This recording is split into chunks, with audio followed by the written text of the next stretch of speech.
السلام عليكم ورحمة الله وبركاته. كلنتي وعن كسو دواذا شرلاوة ميديا. waxaan jeclaysan inaan idin soo gudbino shan talo oo maalmaha ciida ku anfici doona hadduu alla yiraahdo. shan dadka waaweyn iyo caruurta kula jooga guriga ama deegaanka aad ku nooshahay yeysan ka dareemin maalinta ciida xanaaq iyo gacan adeeg ee waxaad u muujisaa farxad iyo gacan furnaan.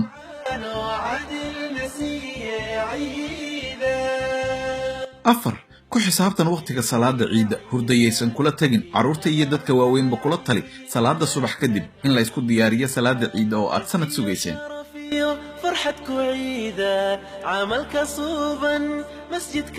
saddex soo booqa waalidiintaada iyo walaalahaaga kaa weyn una gey hadiyada ay ku farxaan si ay kuu soo booqdaan caruurta kaa yar ee kula dhashay ama waalidka aad u tahay.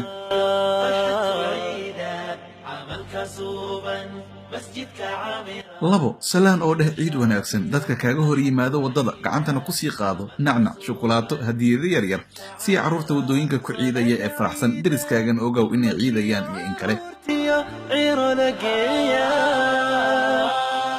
kow ku shukri ilaah uguna mahad celi sida uu kuu soo gaarsiiyey maalinta ciida adiga waalidkaaga walaalahaaga iyo dhammaan muslimiintana uga bari inuu soonka idinka aqbalo jannadana idinku kulmiyo. ciid wanaagsan saddexda qofood ama shanta qofood ee noloshaada ugu muhiimsan meesha commentiska ciid wanaagsan ka dheh ama jiirada ugu dir ama sii share garee si asxaabtaada u gaarto. waa asxaabta Sharlaawa Media oo idin leh ciid wanaagsan kullu caam wa antum bil khayr.